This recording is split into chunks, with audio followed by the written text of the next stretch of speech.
दिल्ली से इस वक्त बड़ी खबर आ रही है। आपको बता दें कि ऑक्सीजन सप्लाई के ताल्लुक से मरकज ने बड़ी जानकारी दी है। मरकज ने दिल्ली हाई कोर्ट को यह जानकारी दी है, ऑक्सीजन सप्लाई को यकीनी बनाने के लिए हर मुमकिन इकदाम किए जा रहे हैं।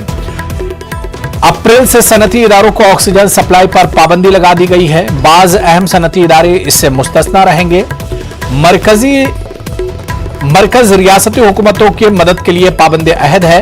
वक्त जरूरत दीगर इकदाम भी किए जाएंगे, ये मरकज का कहना है। अदालत ने बाज अहम दवाओं की कालाबाजारी पर तशवीश का इजहार किया है। अदालत ने कसूरवारों के खिलाफ कार्रवाई पर जोर दिया है।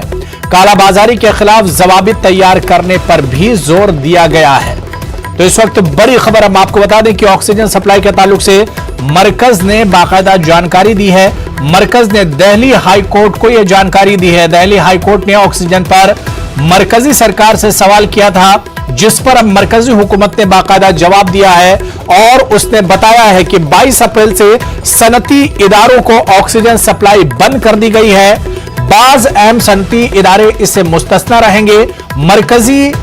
मरकज रियासती हुकूमतों की मदद के लिए भी हर वक्त तैयार है।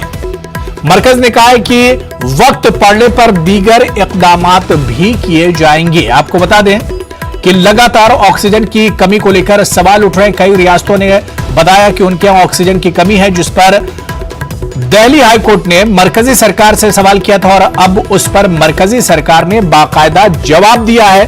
और मरकजी सरकार ने कहा है कि ऑक्सीजन को लेकर क्या और किस तरह की उसकी तैयारियां हैं।